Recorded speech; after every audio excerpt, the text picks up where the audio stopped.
ఎదురుగా hero hero నాగేశ్వరరావా? ఆయనే వచ్చి రోడ్డుకి అడ్డంగా ఆగాడు. అప్పుడు నువ్వు ఏయ్ ఈ రోడ్డు మీ నాన్నది అనుకుంటున్నావా, తొలుగు తొలుగు అన్నది. ఏది ఏయ్ ఈ రోడ్డు మీ నాన్నది అనుకున్నావా, తొలుగు తొలుగు. Good good. అప్పుడు ఆయన నేను ఈ రోడ్డు మీ తాత అనుకున్నానులే, నువ్వే తొలుగు. అంతే అలాగే అన్నట్టు మన హీరోయిన్ సావిత్రి అని కొత్తమ్మాయి. నమస్తే అమ్మా. హీరో నాగేశ్వరరావు వచ్చాడా? ఇదిగో అమ్మాయి, అమ్మాయి షూటింగ్ చేద్దాం అమ్మాయి.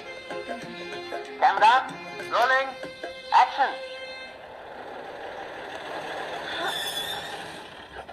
ఏయ్ ఈ రోడ్డు నాగేశ్వరరావు అనుకుంటున్నావా, తొలుగు తొలుగు. అమ్మాయి ఈ నాగేశ్వరరావు ఎక్కడ తగులుకున్నాడమ్మా నీకు? ఈసారి చేసేస్తుందండి. ఇంత ముందెప్పుడు మొగాళ్ళతో కలిపి నటించలేదు కదా. ఈ రోడ్డు మీ నాన్నది అనుకున్నావా? మ్. ఓకే. యాక్షన్.